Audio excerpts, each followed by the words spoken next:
Jyoti, and I'm a lead clinical psychologist at Circle Rehabilitation in Birmingham in the UK.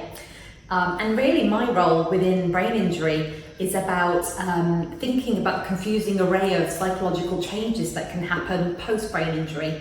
And these can be either temporary or subtle, or they can be a bit more severe and longer lasting.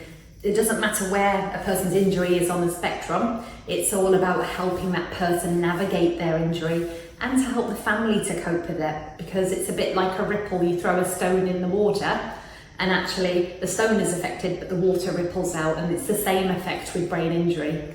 So the areas we might help with are things like taking an initial interview, so getting lots of information about the person, knowing what their baseline was, and then trying to figure out where the changes are. To do that, we'll use cognitive assessments.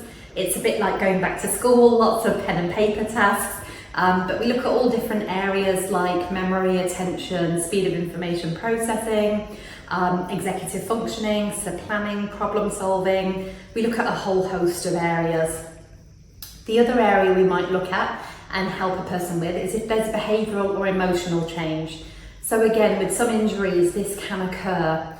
And to help with behavioural issues, it might be things like teaching a person how to manage low frustration tolerance. And with emotions, it might be assessing just where a person's mood is, because depression and apathy can follow on from brain injury sometimes. So we'll help there as well. The final area we might help with the most is occupational, social and family. So for some people, they'll be rehabilitated and they'll be able to get back to work. They might need some minor adjustments, but at least they can live their life.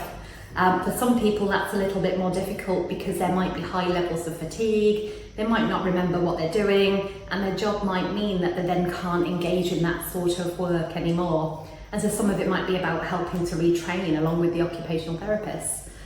In terms of family, the main thing we do is we offer support. So again, like I said, there's a lot of change that happens for both the person and the family unit, and so there might be family therapy that's needed, and that might mean that you're dealing with the person and with the family at the same time to help them come to terms with the changes. So all, in a nutshell, as psychologists in brain injury, we do look at a lot of complex areas, but actually although we might do that alone to begin with, we then work with the wider MDT to be able to help the person through their rehab journey.